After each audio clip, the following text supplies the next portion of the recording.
View from the Gutters presents Back Matter.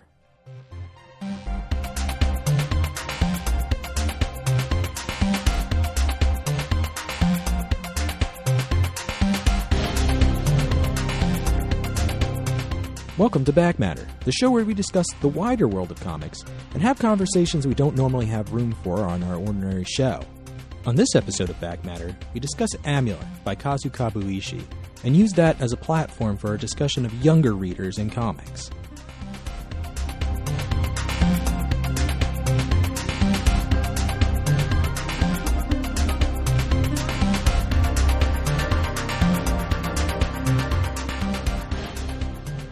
All right, I think we're good. I think we're good. Are we good? I think we're going to start by saying welcome really? to Back Matter. Are we really? Huh?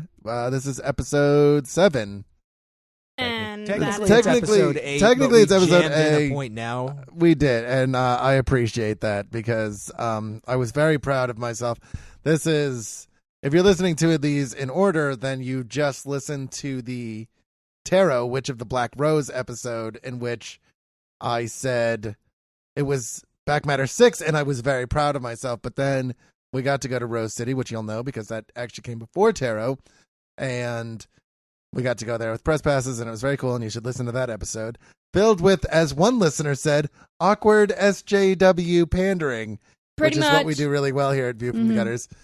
But so we're gonna keep the point now numbering and keep this as Back Matter episode 7. I am Joe Preti, otherwise known as an asshole. I am Kayleigh Fleeman. Your mother's gonna hear that, and I I'm gonna don't laugh. care. You're the asshole because you didn't introduce yourself. I'm Audrey Preti. Sadly. We are all sad about that. We are. I am Tobiah Panshin.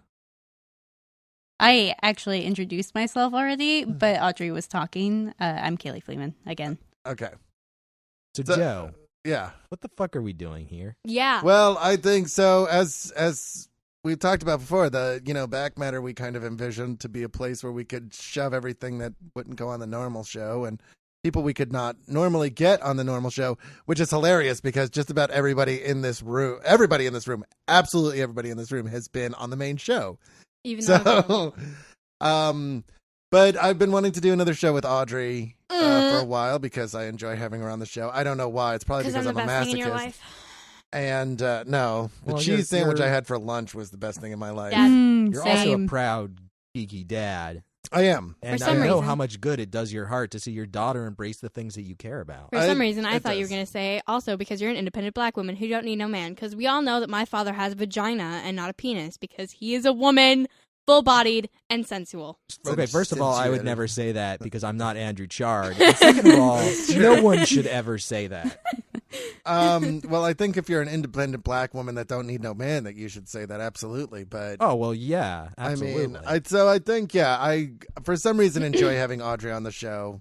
Most people that don't live with her or deal with her on any kind of a daily basis find her to be well spoken and intelligent. But I know that it's just fart noises escaping from her. But there was a book that she we're talking about Amulet tonight by Kazu. I knew I was going to forget his something. last name. It's Something. Kazu Hiko. No. It's Hito. It starts with a K. It's Kazu. Kazu Kibuishi. Kazu Kibuishi? Kazu. I think there's another Kibuishi. syllable in there. It's No, Kibuishi. Yeah. Okay, yeah, it's Kibuishi. Kabuishi. It's Kabuishi. Kabuishi. Okay. Because Aren't you in the smart? Japanese, you do say the U and the I does not blend. It's a separate thing. Okay. But yeah, and I knew that because I thought it was Kabushi for a while, and then I looked at it and I was like, oh, it's Kabuishi. More like Kabooty. Yeah. You have had way too much coffee today. Oh my god. I had like 6 cups today. I'm awesome. So, but Audrey had been wanting me to read this for a while, and I've read like the first the 3 volume years. before. But I was like, hey, let's get her back on the show because I'm clearly an idiot and thought it would be. This is my plan to inflict Audrey on all of our listeners What? so that they can share some of my pain, some of our pain, because we all deal with her pretty regularly. But Oh, Dad, I So- love you so much. Audrey, in all seriousness, all kidding aside, yeah, right. what do you like about this? What do you like about this book? Well, other than the fact that it's good, I like Emily, the main character, because she just exudes "I'm a bad bitch" attitude. And her little brother Navin, I want him to marry me, because he's a pilot and he's awesome. Also, like, the storyline is also really good. I know y'all are stupid and didn't read past the 3rd volume.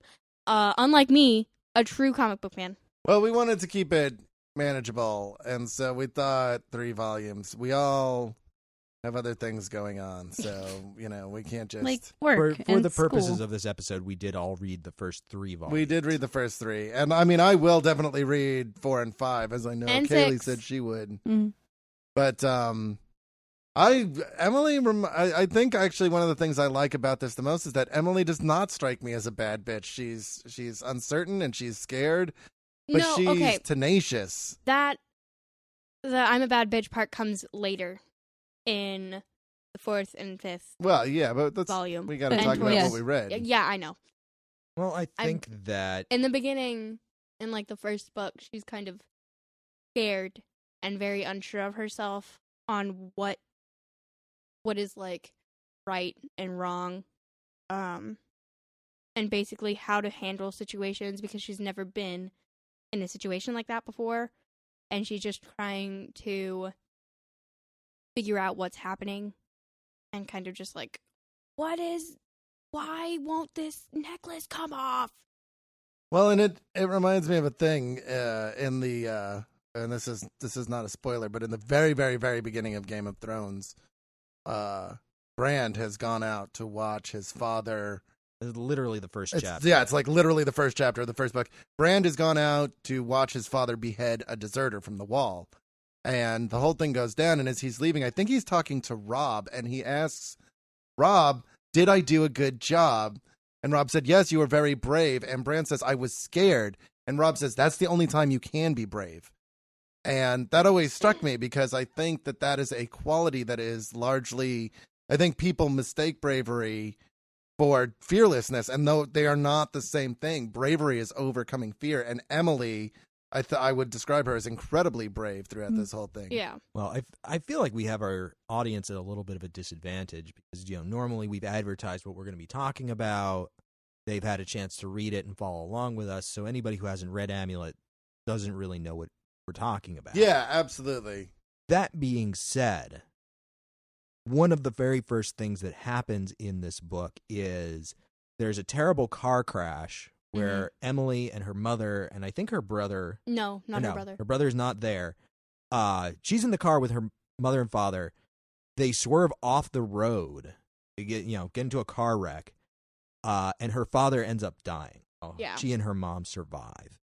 And I think that through a large part of the beginning of this story is her learning to come to terms with what happened to her father and figure out how to be a grown-up in the absence of that guiding father figure.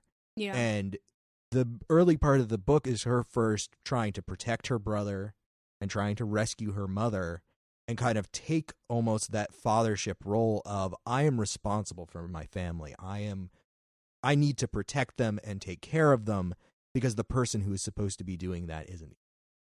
Yeah. She's like trying to fill a void, and it comes across, and there's a lot of cool like artistic choices where when her father dies, she's reaching for his hand and it slips, and like because he tells her to let go, and you see that 2 or 3 times over the course where people tell her let go of me, it's okay, and like you'll get it later, or like my job was to protect you. And I was noticing that a lot. I thought that was really cool, like having this like where she's trying to protect everybody, she's trying to step into this role that she doesn't have the experience to and was sort of thrust into, and she's just kind of seeing like, what would my father do? I'm going to do that because that's who I need to be. Yeah, it's a heart-wrenching scene. That It made that me initial cry. scene. Yeah, I mean, it's not a lot of things make me cry about that. I think it's incredibly emotional because it's a father doing the last thing he can, which is like there's the dialogue is stuff like, and I can't remember her mom's name, but he's like, "You're gonna have to watch the kids now. Like, you're gonna have to be strong." And like, then he's like, "Emily, let go."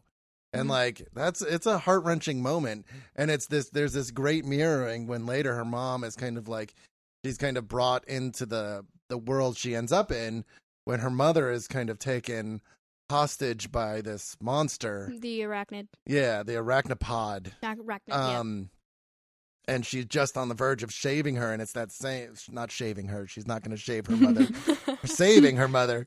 And she reaches out and she has her hand, and it's done in the very same style, and she has to let go again. But this time she says, "I will come for you no matter what." And it's this really great it's this really great like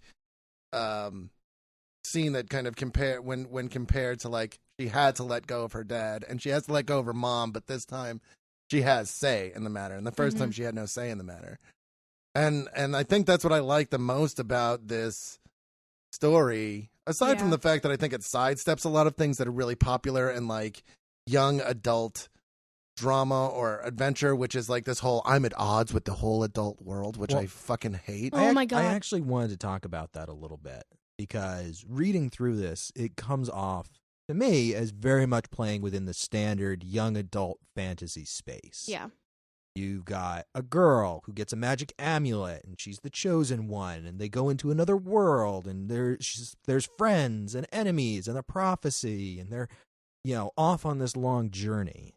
But there's also a very touching coming-of-age story that's happening in and around that. And I know, Audrey, you've said in the past that this is one of your favorite comic books. Oh, yeah. Yeah. And so I was interested in your experience of it. What is it that you like about it above and beyond other things that you've read? Why is it that this is your favorite or amongst your favorite comics? Well, what I like about it is that it's not... So at the beginning, Navin and Emily are both kind of like normal, quote unquote. And when they go into this world that they know nothing about, and they're just like completely new to it in the beginning, they have to adapt to their situations. And not a lot of other comic books that I've read have that kind of aspect in it, especially with especially with people like my age. They have a lot of like, oh, we're just going to throw you into this situation and you have to adapt, but you're a grown-up, so you have say in everything. And it's not, with Emily and Navin, it's not like that. Like, they have to go into this like completely different world from their own and figure their way out on their own with only the help of like a couple people, while like the elf king, stupid head, is like coming after them with like what's his name? Like the prince. That's Trellis. Oh no, you're talking about the bounty hunter. Yes, the bounty hunter. It's like Gilbran or Giblin. Giblin. Yeah. Or Gilbin, same thing. It's Something. I think it actually might be Gilbin. Yeah. But and not only that, but like just the aspect of like, I know it's like a kind of a cliche, but like where kids are being, or not necessarily kids, but like teenagers in general are kind of frowned upon because they're like, oh, you're young, you know nothing about what's happening or anything. And in this world, they're treated like adults. It's Gabilan. Okay. Gabilan. So you would say the thing that attracts you to it is the sense that the kids, the protagonists, have agency. Yeah. At an age that most kids are not given a sense of agency. Yeah. That people are going, you're the one who has to deal with this. Mm-hmm. We think you should do this. And the kids go, we're not going to do it that way. We're not going to do what you tell us. Yeah. I'm saying this is what's going to happen. Mm-hmm. And they're listened to. Yeah, and there's a specific part in Volume 3, I think, where they're going through the storm, to find Celis. I think that's how you pronounce it. Yeah, the flying... The flying... The hidden flying city. Yeah. And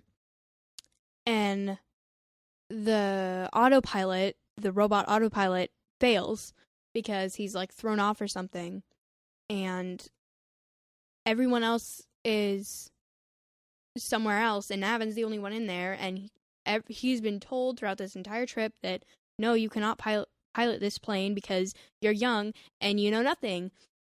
And he takes it and flies through the entire storm. And when Enzo comes to the pilot seat, that's the captain of the ship. Yeah, that's the captain of the ship. Comes to the pilot's deck thing. The bridge. The bridge. He was like, just like, oh, nice job, Navin. And then he just like goes away or something like that. And it's just like, that really proves that the fact that there's that touching moment where he's not like, wow, I can't believe you did it, or like, what the hell are you doing? No, but just like, okay. Like that just happened. I don't need to say anything else because we both know that you did a good job. Yeah. And I mean, what really does it for me is that I think, and the point I was driving at a little earlier was that the kids in this book they're not petulant. And I hate that. I think there's a tendency in young adult literature to write kids as petulant and kind of maybe whiny and angsty. And I think that's important, but if you're driving towards something, I think that can be a powerful device. But I think more often than not, it's done in a place where it doesn't need to be, and all it does, the work suffers for it. And I think one of the great things about Emily and Navin are how they step up. Mm-hmm. They're just like, and you can tell that they're scared shitless, but like, my favorite thing about this is what it has to say about family. Yeah. And like, I really like that because I'm a big, I'm a family man, but also family is something that means a great deal to me. And I've talked about this before on the main show, but this idea that like Emily's family is so important to her, and not just her family. Like, I love there's some it reminded me a lot of like, Zuko Katara moments from Avatar, The Last Airbender, where they're like, they've been enemies, but now they're kind of like allies, but they're uneasy allies. And then they have this one sticking point, which is that they both lost their fathers. And, I love the fact that, this has kind of been a theme lately, but books that sidestep,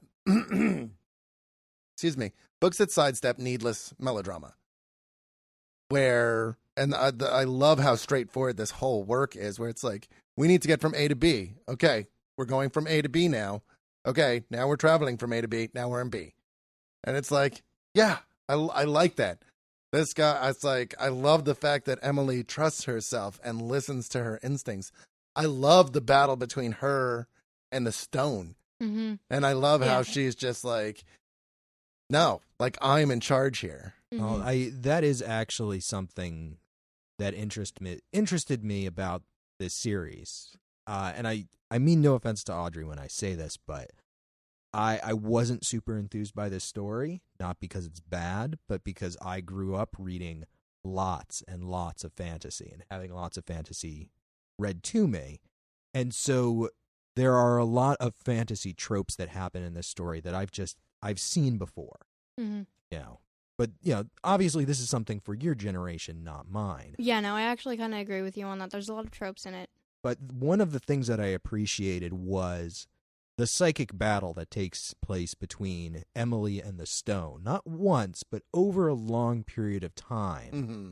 And I think that's something that gets missed by adults when dealing with children, is this sense that children have that they can't talk to people about things, that this is my burden that I have to carry that other people won't understand, or I don't know how to talk to people about. Yeah. And the fact that she is carrying this burden, that the stone is trying to take her over, and she doesn't say anything to anybody. because she knows that she needs the stone to complete these things, and everyone is counting on her. And she's never, like, the fact that she doesn't know how to deal with that she doesn't talk to people when she really should be, I think is a strength of the work. Oh, Yeah. no, absolutely. Mm-hmm. I think it Absolutely. feels realistic because of that. One of the things I was really interested about, and so I asked Audrey who she wanted on this podcast, and she specifically chose Kayleigh and Toby. Oh. But Because we're awesome. Mm-hmm. No, just Well- because I don't really like Chard. That I'm equally fine with both answers. I think that yep, there's a mic bump. I think that's the first one tonight. What I'm interested in, because I think the thing that's great about this is we have the central character of the story is not just female, but a young female. And I think that this is a much maligned group. And one of the things I'm interested in is how, and I asked Audrey to think about this, and I'm really interested in her answer, which is, how do you feel as you're 13, you just turned 13, Yeah, buddy. and you're dealing with a lot of cultural influences and a lot of societal influences?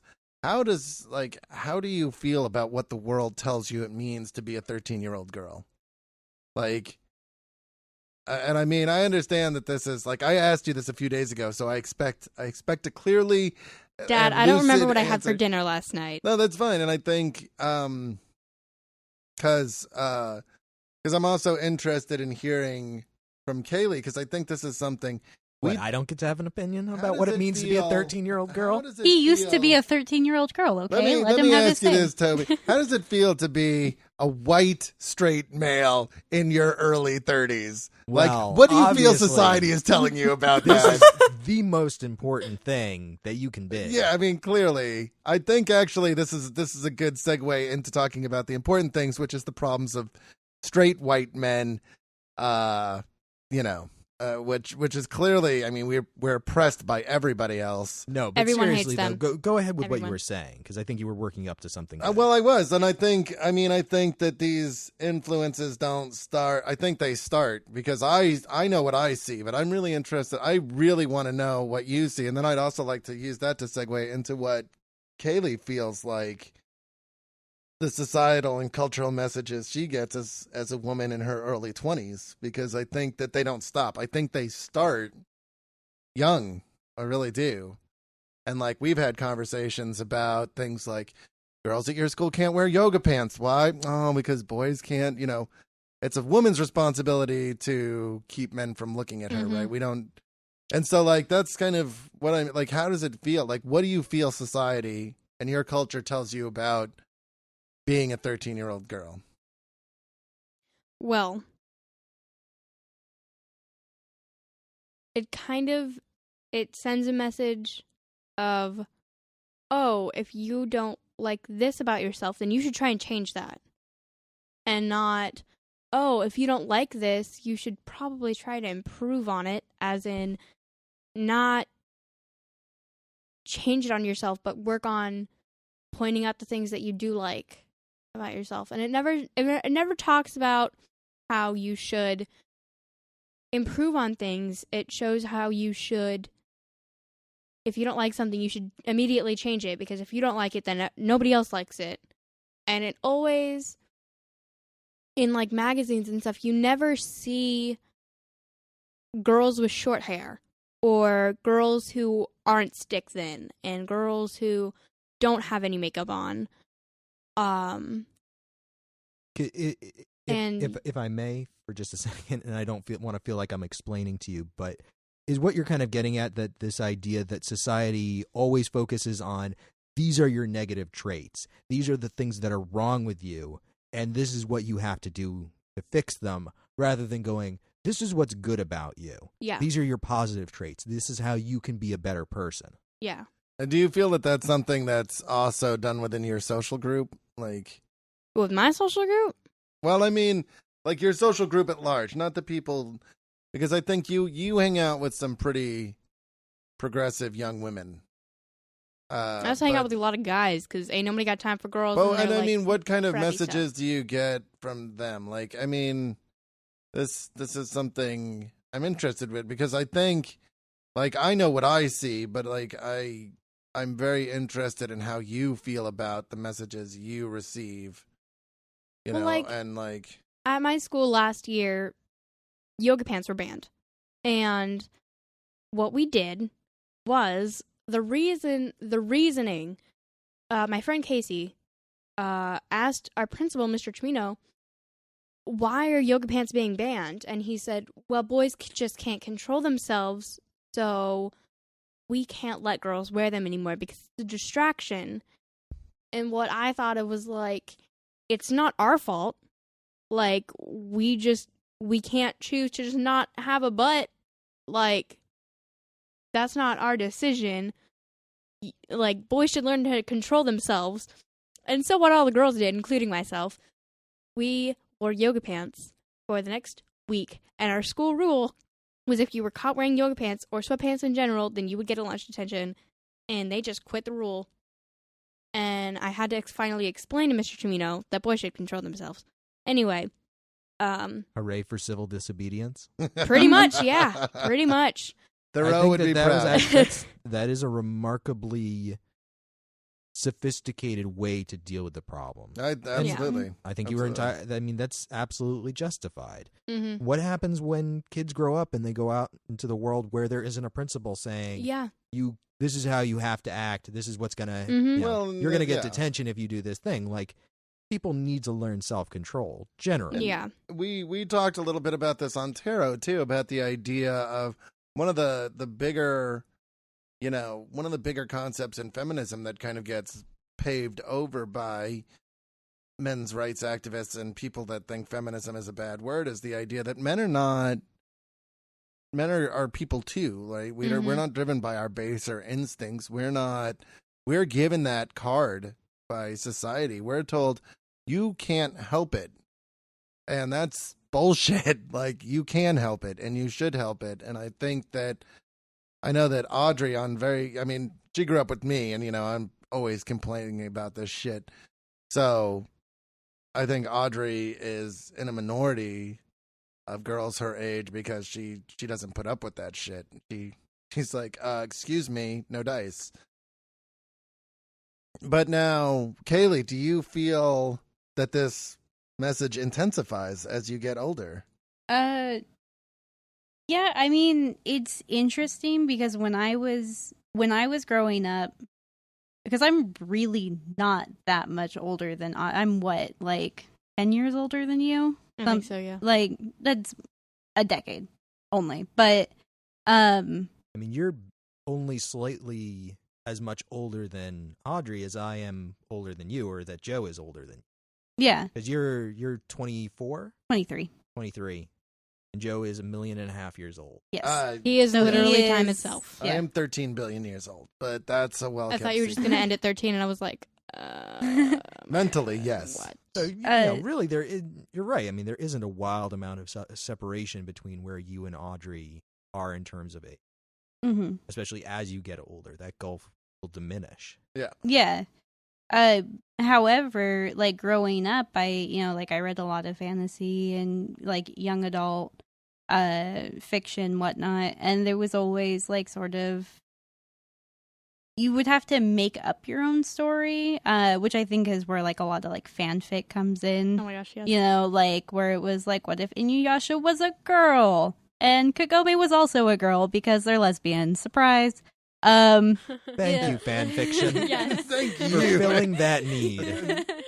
And so there was like this need to fill a void where you're like, yeah, The Hobbit was pretty great. I'm gonna write the same exact one, but with a girl, because like I want to be Bilbo, and so having a story like Amulet where you have a very classical fantasy story and a very classical main character and all these tropes, I think is actually refreshing, even though in many ways it's a just repetition of old stories. It's nice to have this character who, it's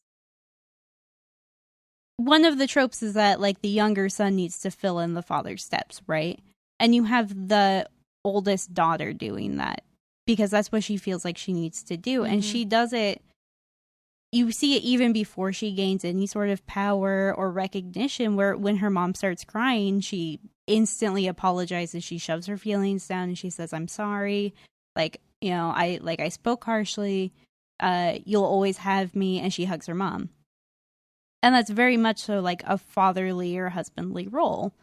Or an eldest son role. Yeah. My father's dead. I am the man of the house. I'm going to take care of my mom. Yeah, traditionally, Yeah. And so it's really cool to have this very classical story with a very classical protagonist who's female. And it's not a big deal. Well, it was interesting to me because reading a lot of fantasy, even fantasy with female main characters, like especially if there's a female main character, there is a romantic subplot. Oh, yeah. At some point in the book, probably towards the end, she's going to meet her true love, and that's going to solve her problems in one way or another. Yep. And even the ones that are more progressive in that way seem to inevitably head in that direction at some point. It's like, maybe the guy that I was promised to as a child or whatever isn't the right one for me, but when I find the right guy and fall in true love, that's when my problems are dealt with, and I get my happily ever after. Yeah. Mm-hmm. And that's never a consideration in this story. Well, and it's just not there. Yeah. Emily is very much like, I got a problem I got to deal with, and ain't no man going to solve it for me. Well, I think it's the beautiful thing. I think this gets at the heart of like something like Frozen, which was billed as this kind of like very progressive piece from Disney and blah, blah, blah. And it like got all these accolades. And I think the thing that kind of bothered me about it is that it's the same Disney formula gussied up. There are some things that I think are really interesting, which is the relationship between the sisters. But at the end of the day, the moment you see, what's his name? Kristoff. When you see Kristoff, you're like, okay, this is the love interest. Pretty and much, now everything, like Frozen would have been a great movie if there was no Kristoff. And like, I think it's a fine Disney movie. I think it's, Frozen would also it's got be all great the right beats and everything. But like at the end of the day, it's still the same. It's still the same shit peddled up. A man will solve your problems. And the thing that I love about Amulet, is that fantasy is a genre that is dominated by men. And I agree with Toby. I haven't read nearly as much as him, but my experience with it has definitely been male characters or female characters seeking that romantic subplot.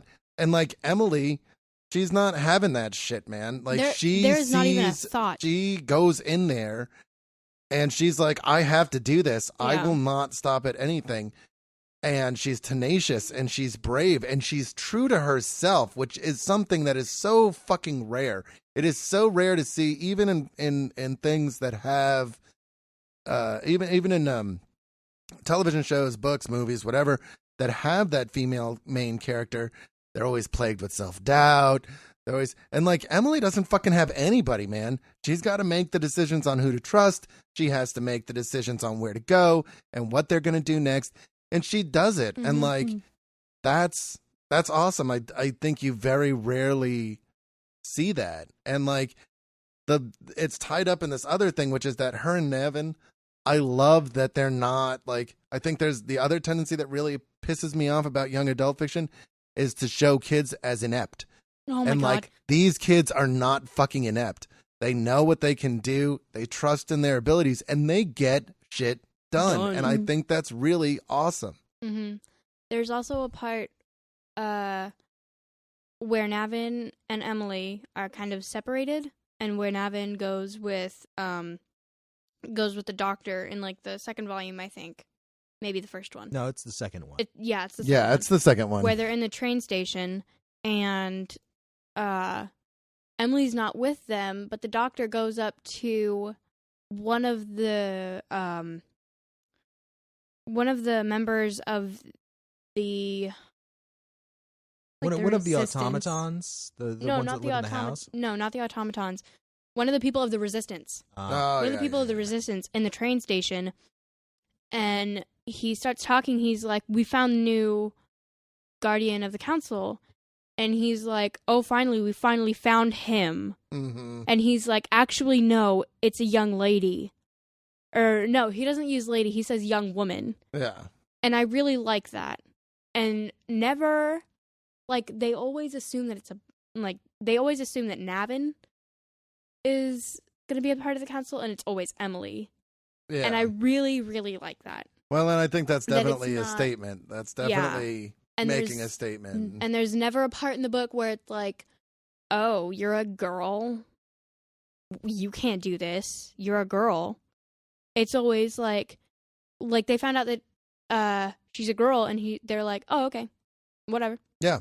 Whatever. There's no attempt made to tear her down. Yeah, Yeah. there's never any, oh, you're a girl, you can't do that. It's always, oh, okay, whatever. To expand on Navin's role too, because I really appreciated this. I feel like a lot of stories you have like your main chosen character, right? Like the chosen one, like Harry Potter, for example. Mm-hmm. And all characters exist solely to support that one main character. They have nothing else. All of their skills are written to fill the void of the main character, right? Mm-hmm.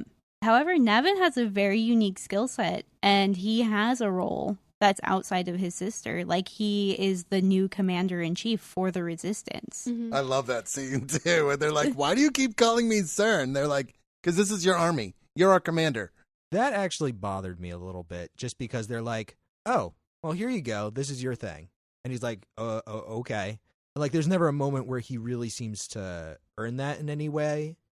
They're just like, oh, yeah, well, the prophecy said that you are, so you are. Well, I mean, there's also never a point where Emily earns it either. Well, no, I And think that she does. I mean, she learns to use that amulet in progressively better and better ways. Like, she's always leveling up. And they're like, well, they said that you were going to do this thing. And holy shit, you are. Well, there's Well, also a part where Navin learns too. Well, It's not just Emily. I mean, Navin learns how to control the house by himself with only Cogsley, and he pawns it. No, Well, I'm not saying that he's not capable. It's just that one moment. I kind of felt a felt little the bit fact off. I kind of felt that the fact that he was like, fuck this, I gotta go get my sister, I gotta save her, I know what's gonna happen, and like is just ready to kind of march into this fucking unknown by himself. Yeah. Show like, and I think that's why I like that moment so much. If they had just marched him into the room and was like, here's your army, it would have been kind of hollow. But the fact that he's just like, oh shit, man, my sister's gonna die, I can't let that happen, I gotta go, I'm gonna do anything I can. Mm-hmm. And like he runs out there and he's like, we gotta go, you gotta take me back right now. And they're like, you're gonna need an army. And then the guy comes up and he's like, yeah, we're your army, dude, let's fucking do this. Mm-hmm. That's kind of, I mean, yeah, it's a little pat, you know, it's a little on the nose, but it doesn't bother me to the extent it's like, I agree with Kayleigh. Like, I think that secondary characters in are often relegated to the role of glorify the hero, and it's like one of my biggest things about Harry Potter is when you look at those books, man, Hermione, who gets very little love throughout those books, and also doesn't even get the hero, right? She gets fucking Ron, and that's great. Even That's though I great. ship them so hard. But it's a consolation prize, and she does all the fucking heavy lifting throughout all those books, and it's just like she gets no love, man. Like, and Neville is another one that's like, Neville wins the fucking battle against the Death Eaters, no love. Doesn't even get his fucking battle on the page. I could go on and on about all the things I don't like about Harry Potter, but that's not what we're talking about. That's a whole different podcast. And I one would day, be here to shoot both of you down the entire one day time. we will have that podcast, and we will not let Kayleigh be on it, and it will be hilarious. But yes, good. that is for a different I'll time. just be And outside the door, just like pounding and screaming why we're you're like, wrong. what's that? Do you want to come in? Well, you can't. But I can appreciate that those books mean, and I think the thing is that I think there were young girls that read that and saw Hermione and were like, I want to be like Hermione. Hermione's fucking awesome. And I think that's good. Like, I think there are positive aspects of the Harry Potter book now that I've kind of gotten past some of the hatred I had for them. But I definitely like the fact that Navin is got his own thing. And I really am kind of hoping that, like, as I read more of this, that he gets to do more of his own thing. Because, like, the thing I like most about him is that he steps up. He's like, I'm going to do this. Like, I can do this. Let me do this. And I think that's really neat. Yeah. And I also like the fact how the mom's just like, no, we're going home right now. I don't care what you have to say. Emily's like, I have to stay here. I have to do this. I can't go. Yeah. And there's also a part. And then her mom says, then I'm staying with you. Yeah, which is a great moment. Absolutely a tendency in fantasy stories to portray adults, especially parents, as the bad guys. Yeah, as the bad guys, that they don't know what's going on, that they are actively fucking things up. And they subvert that very much in this story, where her mom's like, we need to go home. And she's like, no, we need to deal with this. And her mom goes, okay, let's deal with this. Like, I'm not going to go without you. And I can't make you leave, so I'm going to stay and help. Yeah, Mm-hmm. I think that's really cool. And there's another part where they're leaving the house behind in the second volume, and Navin has a cut on his hand, and the mom, which, might I add, you never figure out her name. Yeah, do we ever get the You mom's never know name? her Does name. he say I don't it think so. in the beginning? I don't Not the think. I fourth. swear to God, Even in the I fourth and want to fifth say volume. that maybe he says it. The dad says it, but I cannot remember what her name is. Think it might be Karen? Which Harry? hilarious. K-name? Well, this is going to be hilarious because it will be a really interesting throwback to Taro, Witch of the I Black know, Rose, because I was- Taro's mother never gets a name either. Mhm. Although much more awful things happen to Taro's mother. in Although this. her name is Karen. It is Karen. Oh. Okay, good. So we do not have another nameless mom. That's good nice. because we are against the plight of nameless mothers here at View from the I got Gutters. it on the first try. You did. Good job. Hells. Yeah. Good Anyway, job. so Navin has a cut on his hand, and Karen is just like, oh, Navin, you have a cut on your hand. Oh my gosh, oh my gosh. And Emily's just kind of like, really, Mom? Okay, can we move on now? Thanks. And it kind of shows that, like, Emily's not, like, a sensitive, like, little kid anymore, and Well- that she's actually kind of, like, grown. It's a role Oh, reversal. Yeah, Yeah. it's like yeah. However, to counter that, her mom, I thought, handled it, like, because Emily was like, it's just a cut. And then her mom was like, Yeah. this is a new world. You don't know what's out there Mhm. that could be infected. Yeah. And it was like an incredibly reasonable answer that shot down somebody who was like, no, it's fine. Like, you know, Mhm. or that macho role of, Yeah, that too. like, oh, this doesn't matter. I'm fine. Like, Which Mhm. also kind of gets around the whole. One of the things that always bugs me about things is like, oh, this is a strange place, but it's got all the exact same rules of the place we just came from. Well, it's a magical world. It's a whole new world. A whole new point of view. It is. So I mean, I think that one of the things that makes another one of my favorite things is I really like the art in this, and not Oh my just gosh. the art. The thing specifically about the art that I like is the layout.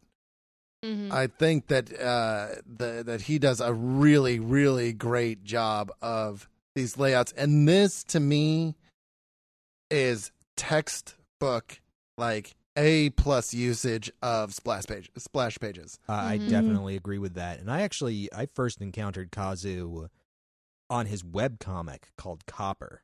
And if you like the layouts in this Oh, book, yeah, you yeah, should yeah, yeah, definitely yeah. check out Copper because they're actually about 10 times better. Yeah. Approximately.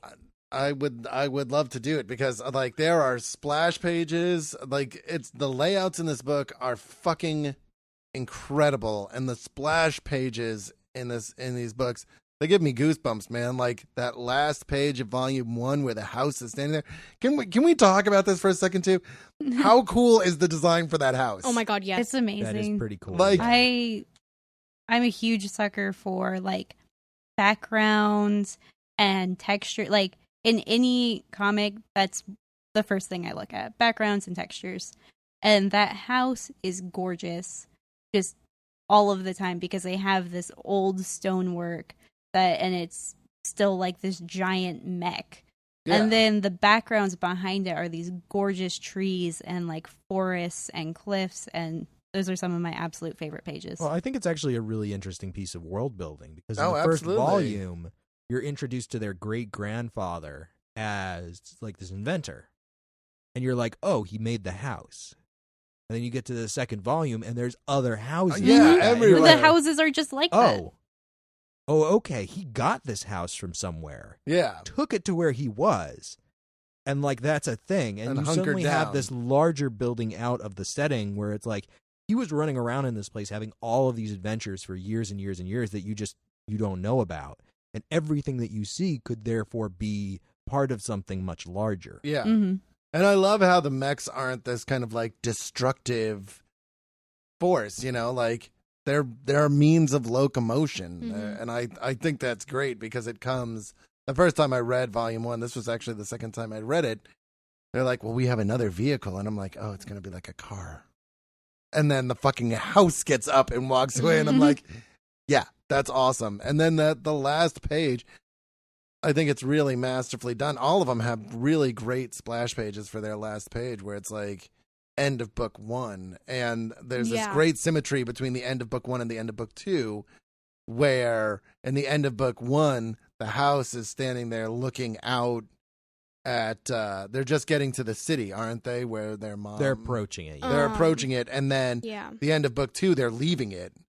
And they're going out on their first adventure, and the prince is there kind of watching them. And I just... It's Prince Zuko. It is Prince Zuko. And I mean, the thing is like, that relationship, it's not the first time that it's been done, but one of the best things, and one of the best things about Avatar The Last Airbender, and one of the things that makes me the most sad, is that I love the relationship between Zuko and Katara and Aang and Sokka. Oh, yeah. And it always makes me sad that there weren't like 13 more episodes where they were basically traveling the world and Zuko became one of them. And I understand like why it happened that way. And I totally don't want to get too deep into Avatar, but in both Amulet and Avatar, from like the first moment that they were on the screen, you're like, oh, that's the bad guy who's going to turn into a good guy. Yeah. Party. Mm-hmm. And one of the things that I appreciate most about Avatar is how long it took for that to happen. Yeah. And it wasn't just this like sudden thing. It felt organic. And I feel like it felt organic in Amulet as well. Like Absolutely. There are reasons why that happened. Yeah. And the reason and it was a relationship that had to develop. Yeah. Mm-hmm. But before we go too far afield from it, I did want to talk about the house and my one disappointment, which is that it wasn't actually alive. No. One of my favorite things in fiction is when you have a living place, whether it's a location or a means of travel like a ship, and you have that sense of symbiosis and relationship between the place and the people who reside in it. You get it with the TARDIS in Doctor Who. They had it with their ship in the show Farscape, which was basically like a space whale. Like it was a creature called a Leviathan that was a living ship.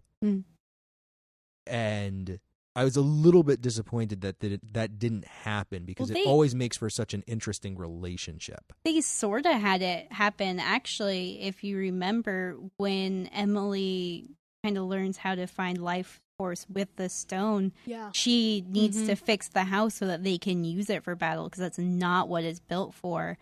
And she says everything has a life force, and you see this sort of glowing come from the house, so it might not be conscious, but there's clearly something there. Mm-hmm. And I think that there could be room to expand on that further. Yeah, absolutely. And I would love if that was the case in later volumes. Mm-hmm. Yeah, I'm right there with you. Like, I don't think it registered enough to be an actual disappointment, but I did kind of sense like it would have been cool if the house had been just like this giant, like, clearly houses move in this world, but like it would have been awesome if what's his name, Silas? Yeah, Silas had kind of tinkered with it and given it like a personality or something, because that is a really cool.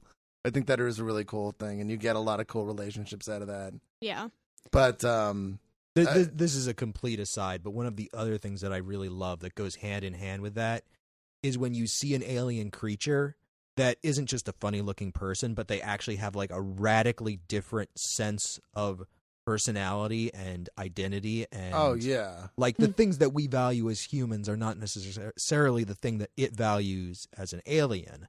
And that I think that kind of goes hand in hand, because when you have a living place like that, like part of their identity and their morality is wrapped up in this idea of I am a vehicle for other creatures to live in, and it makes me happy, and it is important to me as a creature to care for those things that dwell within me. Yeah, yeah, absolutely. And I always think that that's a really cool moment when you get that. Yeah, no, I agree. I agree completely.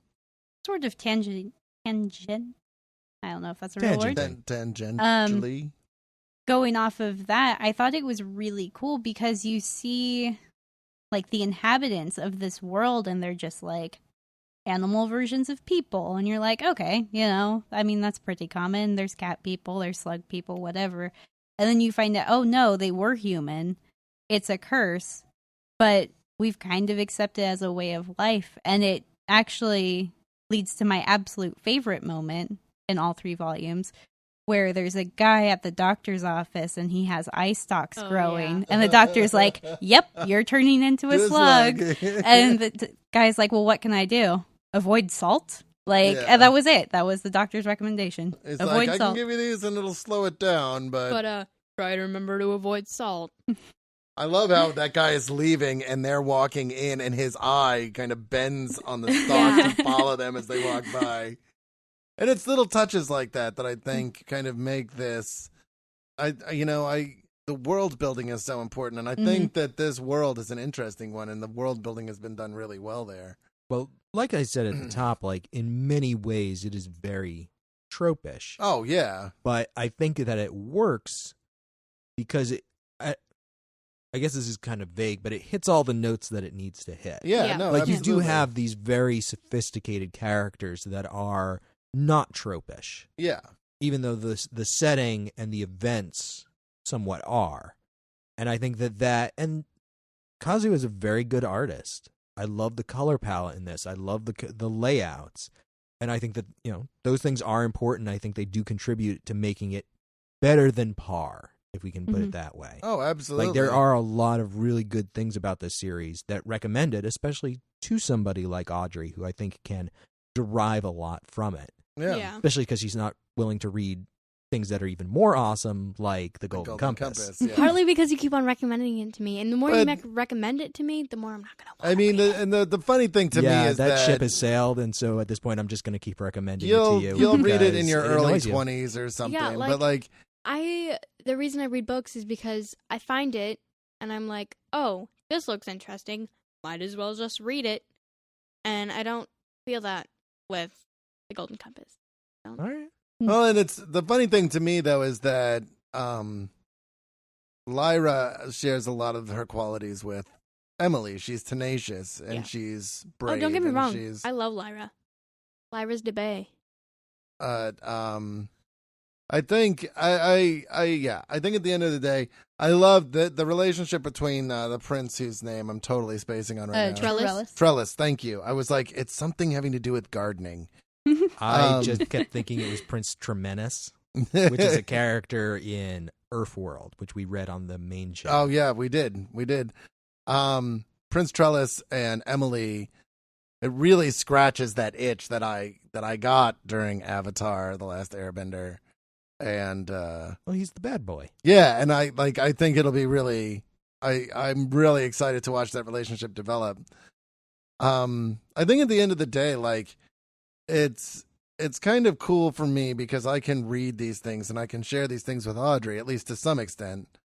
Because while Audrey does fight both of us, in fact everybody I know, on recommendations, I put the first comic book in her hand, and a lot of what she's read, she's got out of my collection. And, I think I got you your first one, and Frank got you your second one. Frank got me the first one. Did Frank get you? And it was Teen Titans It was Tiny Titans. It was Tiny Titans. And you Tiny were 4. Titans was my life. All right, I'll For give that up. such a I long will give time. that up to Frank because You- otherwise he'll hit me. Yeah, but then If I don't, you- No, like, he put that one in my hand, but you gave me The Long Halloween, which was my first comic book. Yeah. And Well, no, All Star still- Superman. nope, it was Long Halloween. Well, are you It sure? was Long Halloween. It was a Batman Because one. we I stayed made up sure it was all a Batman night. one. You had an earache one night, and I got you the swimmer's ear drops, and we stayed up and we watched After putting the garlic animated. in my ear. Oh god, that was like the worst thing ever. It I was felt so bad. Oh, you it was think supposed it to was be the worst thing homeopathic, ever. but You think it was the worst thing ever? It was awful. But and then I fixed that, and I got her some swimmer's ear drop, and we stayed up, and we watched All Star Superman. And she's like, I really like that. And I said, I have the comic. And she read that. And then she was like, what else do you have? And I mean, That she's is the greatest moment, I think. Yeah. No, Not just as a father, but as somebody who's recommending things to a person.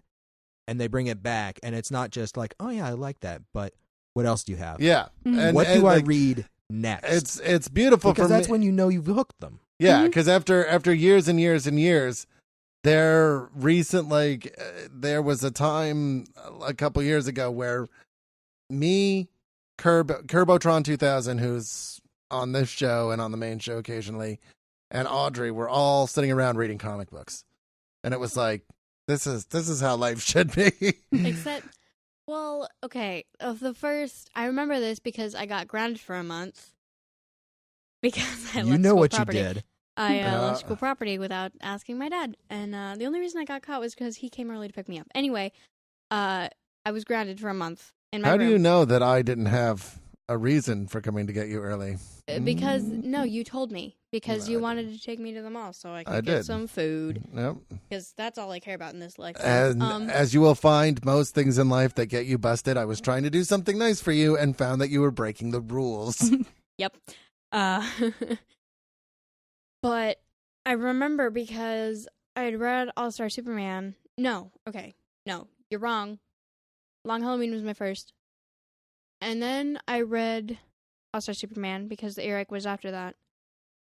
And then I read like a whole bunch of other Batman comic books. Well, you read Like, Dark I went- Victory. I read and The you Dark a few Victory, other I read, things. uh You've read so Brave and many the others. Bold, haven't you? yeah, I read Brave and the Bold. I read so many comic books. But Oh my that's God. the Mark Wade, George Perez. But she's Good, Brave and the Bold. Yeah, Yeah, pretty it's much. good. I Um, should bring that on the main show occasionally. But And then I think I recommended it once and nobody picked it. So and then you read Invincible. But anyways, I read Invincible too. Audrey's got chops, and she reads a lot of like young adult fiction too, stuff that I kind of am not into. But it makes me very Like happy to publishers. see that she's reading this because I like that she has people in fiction that she can look up to, because I see a lot of those qualities that Emily has in you. Like, I think you're very brave, and I think that you have a big mouth, but I think you also have a very big heart, and I think that you're tenacious, and I think that you're ferocious. And I think I I'm want so to fierce. smack you about half the time, but I don't, because I don't believe in hitting people. Well, I think No, I that mean, there's if you- something else important there, in that a lot of appreciating art, and I don't mean drawing, I mean for all creative endeavors, is a matter of perspective. Oh, absolutely. Because everything that you read, you're comparing to the things that you've read in the past. Yeah. And you and I, and Kayleigh, and Shard, and Cade, and everybody else who's been on the show, bring our own individual perspectives to the things that we read. Yeah. And so when we read something, we're seeing it from our adult perspectives. We've read all of these things. We're grown men.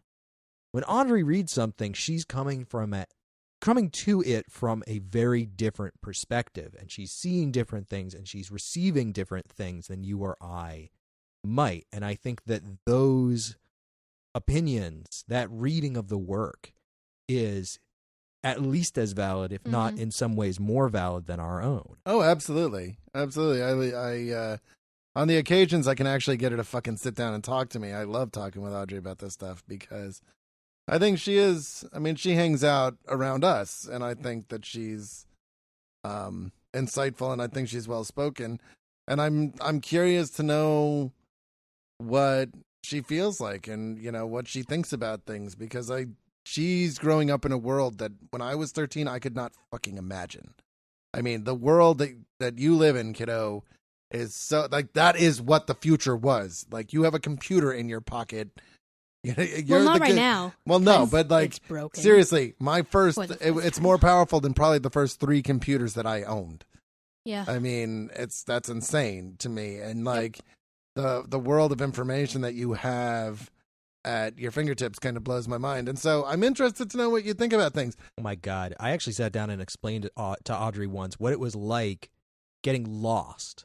And Yeah, I right. felt so good that I didn't have to go through that. Explaining And going. so abolished. I- Not abolished. Appalled.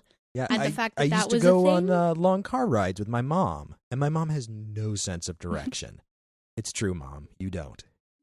But we would have maps in the car, and it'd be a question of, okay, where are we on the map, first of all? Yeah, And then how do we get back to where we need to be? on the map. Like it was a huge process. Or like if your car broke down and you were in the middle of nowhere, you had to get out and fucking walk Yep. to like a gas station or something Yeah. to find Or a somebody, phone yeah.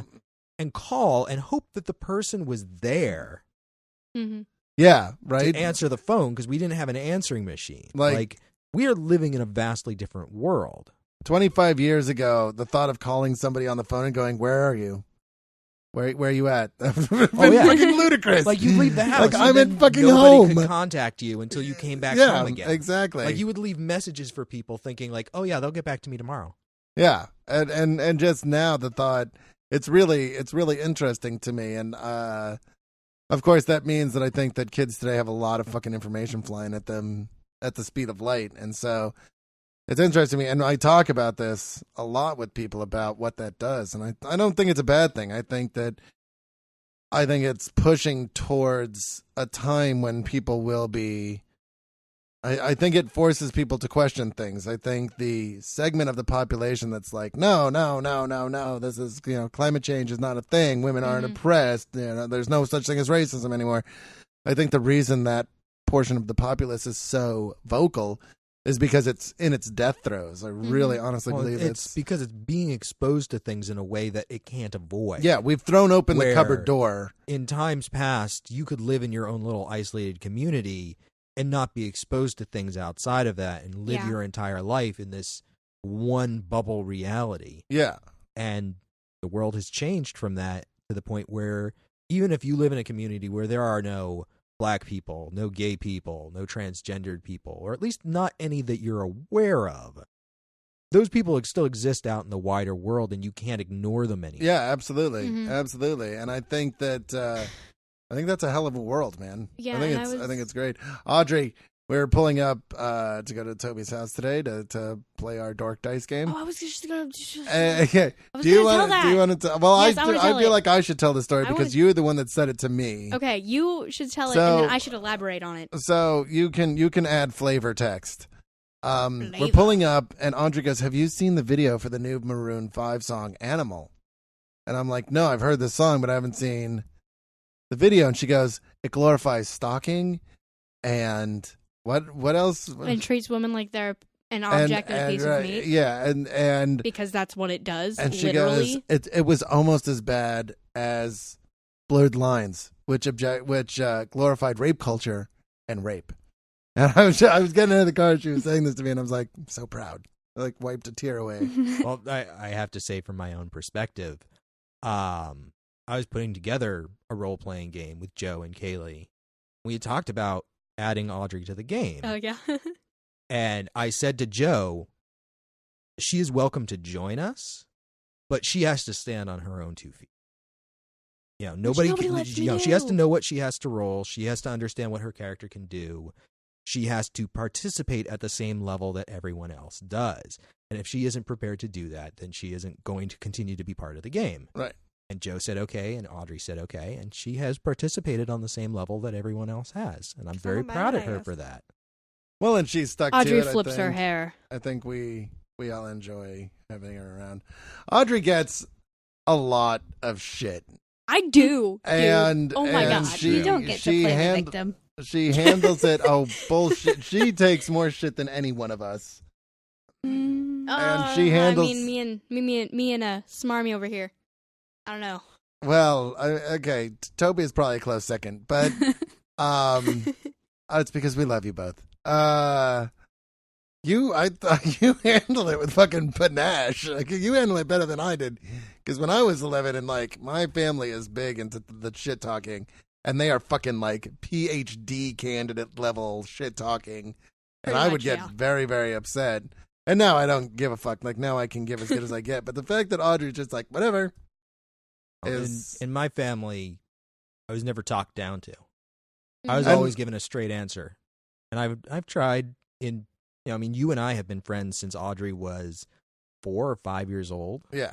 So, I mean, I've watched her grow up, and I've tried in my interactions with her to never talk down to her. Yeah, I don't think I've ever talked down to her either. I think there's When people do talk down to me, it really, really, really pisses me off. Because Oh, it's like, yeah. first of all, I'm not 5. Second of all, if Anymore. anything, I don't. one of the Audrey best. Toby. Oh God, one of the If best. anything, it's. I'm not even like I was raised around grown-ups my whole life, so I'm not like the quote-unquote average 13-year-old. I like the way my mind works is I talk like I'm older than I am. I talk. Which gets you into trouble Which- as much Yeah. as not. Oh hell yeah, God, it yeah, does. it does. Well, I think, It's just so annoying. and to redirect us back to the comic we're supposed to be Oh, talking God, about. no. This is my I- fucking show, lady. I Don't think- fucking redirect Shut anything. up. You're done here. You're old. You're Yeah, old-fashioned. Father time. I will be you're here long phasing after out. the world has forgotten who you are. No, I think in a lot of ways you are not an average 13-year-old, but I think in a lot of ways you are, and you Mhm. live in a society that doesn't allow 13-year-olds to be at their full potential. Yeah. And Amulet, the book we're supposed to be talking about, really kind of points that out. Like, I'm not sure exactly how old she is. I think she's like, I think she's around 13 or 14. yeah, 13, 14. But yeah, she like holds her own the way that many 13-year-olds can and do when given the chance. Oh, yeah. One of absolutely. the repeated motifs of young adult fiction, especially young adult fantasy, is kids, well, not exactly kids, young adults, going off by themselves away from the world of adults and dealing with adult problems for the first time through the lens of fantasy, grappling with romantic feelings for the first time. Oh yeah, Through absolutely. metaphors that they can understand. And I think that there's a tendency, both in fictional adults and real adults, to look at people Audrey's age and go, "You're just a kid. What do you know?" Yeah. And not realize how much kids really do understand, Well, how and much they do pick grasp, up. Yeah. hmm because of those times where they're like, "I don't get it." Yeah. I agree with that completely. What were you saying before? I was like, yeah, I hate when people talk down to me. You probably forgot because you. Well, no, I Don't remember anything. think that there's tendency to think of children as less than. Oh my god. Yes. And I've always done my best to speak to you straight, because I want to instill in you an idea that communication is important. Mhm. But I think that I think it feeds into what we're talking about, right? The idea of children being inept, Yeah. being not able to handle it. And I think that you get a lot of You get a lot of crap for it. Well, you get a as lot a of kid. parents that are very kind of neurotic, and I think you get a lot of parents that are very overprotective, and you get a parents that, like I was reading an article today, it's like, we let our kids have phones, but we read their text messages, and I'm like, well, then they're just gonna hide the shit from you, right? Like, Mhm. I don't read Audrey's text messages because I trust if her you to did, I would be kill a you. fucking person, and that's Well, the thing, and I think that there are even going to be those people out there who are listening to this episode, or at least started it, going, made "What it is through the point of this conversation?" Yeah. And I think that really is the point of this conversation, that just because it may not seem 100% relevant to you or I, doesn't mean that Audrey's opinions or the opinions of people like Audrey are not as valid and as important as your or mine. Absolutely. And to tie this whole thing together with a big, pretty red bow, Emily, as you said in the beginning, and I think my favorite thing about this too, is Emily has agency. Navin has agency. They have a say in their world. They have, and in this case, they have the power to manifest it. And kids now, they don't. They're talked down to. They're relegated as like, they're basically just giant wallets walking around. That's like marketing sees you as having disposable income. Your parents see you as either adorable idiots or that they can dress up and fucking give ridiculous hairstyles to because they can't have those. They can't dress ridiculously or have ridiculous hairstyles because they have to exist in the corporate world or whatever. Or they're overprotective of them and don't let them experience anything. And that's got to be frustrating. That's got to be frustrating. And that's when I was a kid, I found my escape in books and through reading about people that would have adventures that I could never have because my mom was fucking neurotic when I was growing up. I couldn't do shit. So. Well, I mean. But, I mean. Continue. So I think it's really great that books like Amulet exist that allow, especially younger girls, young women to look and be like, I have those traits. I have those positive traits. It's validating. It is. That validating. is such a powerful thing to be validated. And it's a thing I think that a lot of young men, at least in this way, right, in the way that they can have agency, that they can have these adventures, right, that it's much easier to be validated as a young man than it is as a young woman, because as a young woman, you have these magazines saying, if you're not flawless, then you're fucking hideous and you should just die. Yeah. And like, Emily isn't concerned about what she looks like. She's not concerned about what she's wearing. She's concerned about doing what she needs to do. She's concerned about fulfilling her destiny and keeping her brother and her mother safe and being a person. Well, most of all, I think she's not concerned with what other people think of her. her. Abso-fucking-lutely, and hallelujah for that. Oh my God. So yeah, I mean, this is awesome, and I'm glad we got to do this. So, do we have? And I kind of am springing this on people because I like the reactions I get. But what do you recommend to somebody that reads Amulet and goes, I really like this? Gunner Creek Court. Yes. All right. I figured that would be one of the recommendations. Gunner Creek Court is amazing. Oh my God. All right. And you've recommended that on the main show before. I pitched it a couple of times on the main show, and I handed the first volume to Audrey, and she fucking devoured it. She did indeed. One of the recommendations that I gave her that she actually took me up on, which I'm glad. I mean, other than like the 5 other ones, but whatever. So what do you recommend? Well, not that it has to do it kind of is a separate type of book from Amulet. Also, may not be for people under 13. In other words, don't go to middle school. But Lenore or Eleanor, it's Lenore. Lenore. It's Roman dirge. Lenore. That, my God, it's so funny and so good. And Lenore is just this cute little dead girl who has no filter and basically my hero. I'm sorry, is that not a Jonan Vasquez book? No, it's not. It's Roman, what's his face? It is very Jonan Vasquez. I always thought that it was. No, it's Roman dirge. Okay. Yeah, no. Which another... I could be a pen name. I have no... We will look it up later. Yeah. Or you can look it up yet for another yourself. book, yet another comic that Greg has given to me. Probably shouldn't have, because that book was so inappropriate for an 8-year-old. But whatever. Who cares? I feel like I've said on the show before, sometimes something inappropriate is the most appropriate thing. Oh, yes. Because sometimes you have to be transgressive. You have to learn how to break the rules intelligently, because there's going to be a time where you have to transgress some line. And there are those people who don't know how to do it, don't know how to handle themselves, and end up totally fucking themselves over. Every teenager who's gotten blackout drunk. Like learning how to do something you're not supposed to do, but do it in the most intelligent and forthright way is important. Something that my dad always said to me was, to live outside the law, you must be honest. Go Toby's dad. Yeah, go my dad. Roman Dirge is a person. Okay. He is not a pen name of Jonan Vasquez. I was sure he wasn't, but I can't imagine he would be of Jonan Vasquez. No. Why would he write one thing under a pen name? Because he hates his fans. He does. He does. And I would hate his fans too. I can understand that. I don't hate his fans, but I can definitely understand. There was at Emerald City a couple years ago. He was there. What, was he there last year?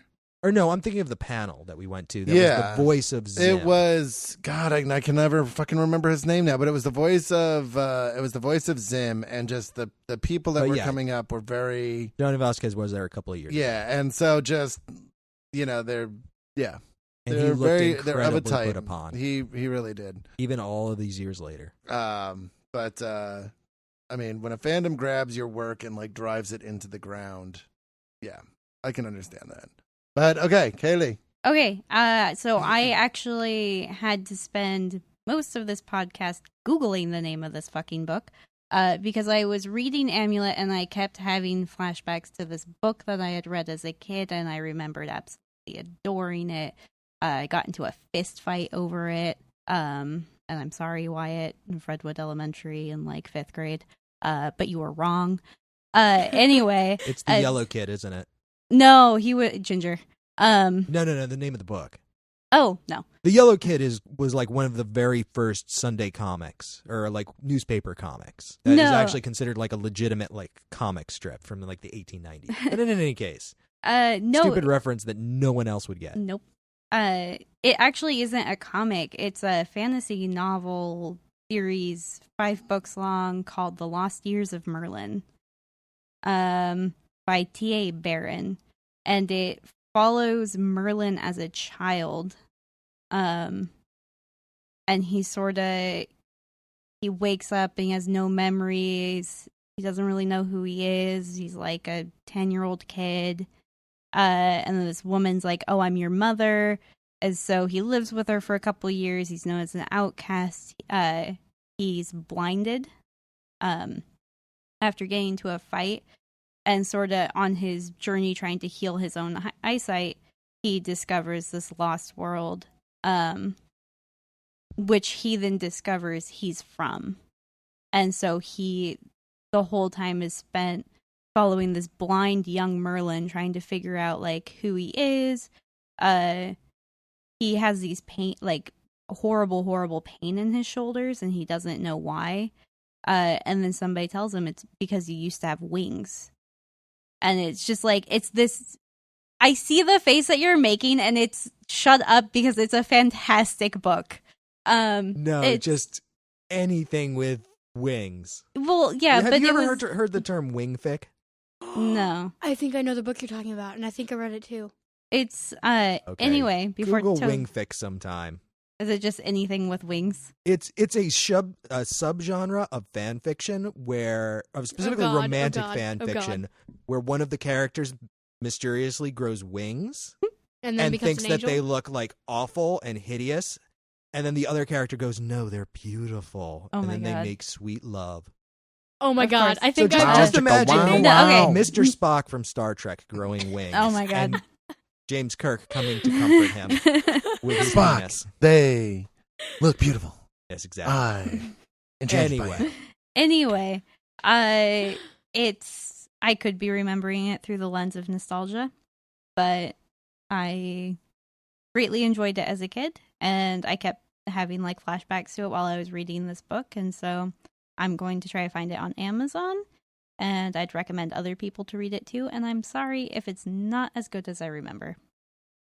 On the topic of things that are not as good as I remember from our childhood, that I think actually partners very well with Amulet, Mio and the Land of Far Away. It's a fantasy movie from the 80s. It was Christian Bale's first like starring role in a movie. And it's basically this kid who lives with his horrible aunt and uncle, and then like a giant flying head comes and says, "You need to come with me to the Land of Far Away where you're a prince." save your parents from the evil Duke. And he goes and he has adventures, and it's awesome.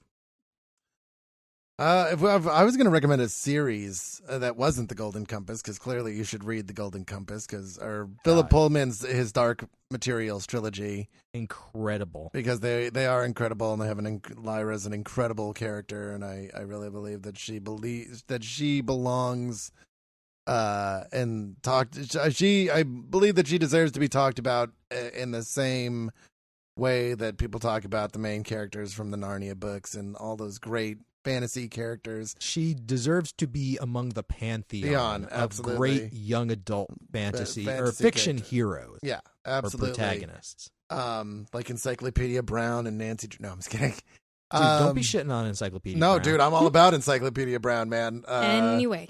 Donald J. Sobel, man. If I was going to recommend a fantasy series that wasn't The Golden Compass, it would be the Lloyd Alexander books. Oh, God, yeah. With Turan and Fluter Flam and all those great guys. I think it starts it's the Chronicles of something. I cannot remember. It's like the Prydain Chronicles or something like that. It is the Prydain Chronicles. You are correct. I Wow. believe that's fucking amazing that you just fucking yanked that out of thin air. Yeah, where the fuck did that come from?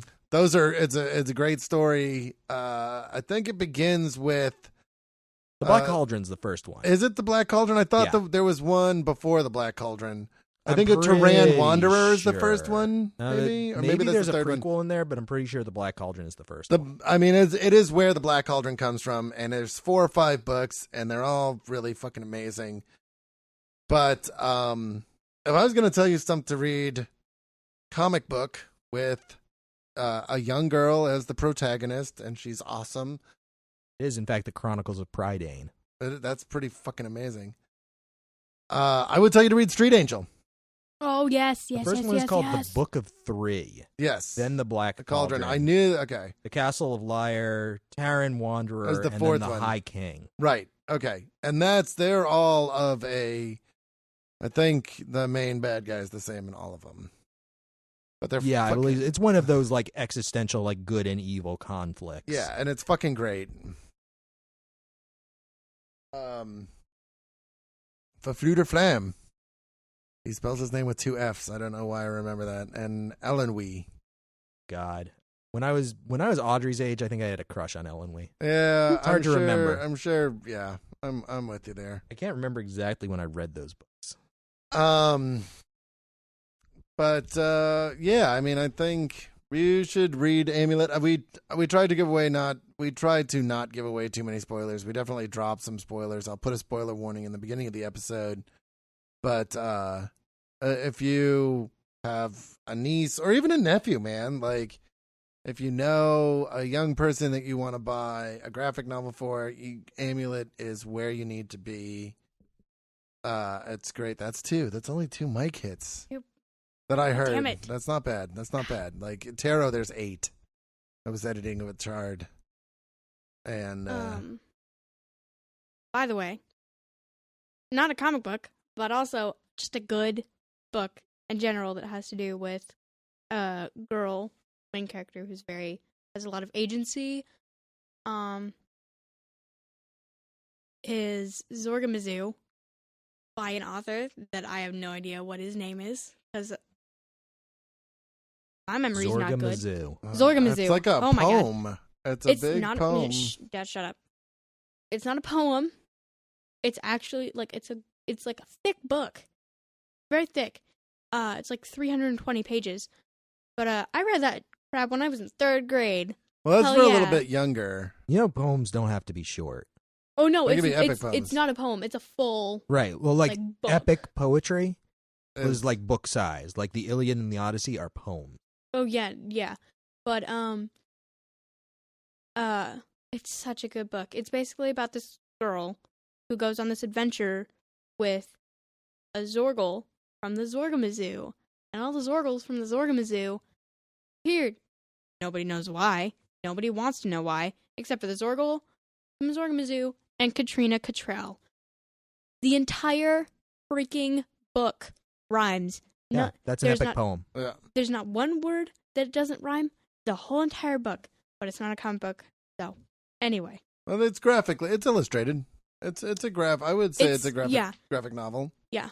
And not only, like, something that I find really cool with the book is that with some things, like in certain pages, like, he does such cool things the way, instead of just having, like, a page, like, type, enter, type, it sometimes with, like, the words will be, like, twisting and turning. Like, it'll say twisting and turning, and they will go in an S shape or something down the page, or it'll be, like... Oh, what's that called? There's a term for that, isn't there? Like, Yeah, it'll there be is. describing I can't remember something it, like though. it gets bigger and bigger and bigger, or smaller and smaller and smaller, and then, like, the words take up, like, an entire page. It's so cool, and it's such a good book, and you should go and read it. Yeah. Autological. There you go. Yeah. There A you go. word that describes itself. Right. Mhm. Does All that right. apply when it's type? Yeah, I would say so. If you know what the would word say were, so. Would the grammar gods say so? the grammar gods are don't fickle and awful. Don't know, don't care. And I always think, and quick aside before we wrap up here, in Elric of Melnibone, Elric becomes the kind of the bringer of the last age, and in one of the last books in the Elric of Melnibone series, like, he's on the field of battle while the gods of order and the gods of chaos are kind of like hashing it out. And I always picture, as I got older, it was like the gods of order are definitely the gods of math, and the gods of chaos are definitely the gods of grammar, because who the fuck knows what's going on with that shit? Oh, Every time that you I bring really up love it. Elric, I want to go, Melniboning. Melniboning. Someday, Melniboning may save your life one day. And I think on that note, we really should wrap We this up. should. Thank you for joining us tonight. You're so welcome. And, Thank you for putting up with this nonsense all the way to the end. Jesus Christ. Thank And, you for putting up with my awkwardness. Yeah, and don't worry about, that's a thing. Thank you for joining us on this thing. Good night, everybody. Good night. We love you. Night.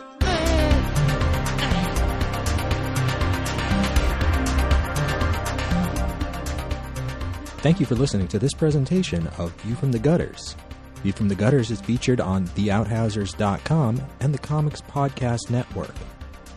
Keep up to date with everything that we're doing on our website at viewfromthegutters.com. Follow us on Facebook and Twitter. And if you enjoyed the show, please leave us a review on iTunes, as it does help new listeners find our show. Thanks for listening, everybody. And as always, keep reading.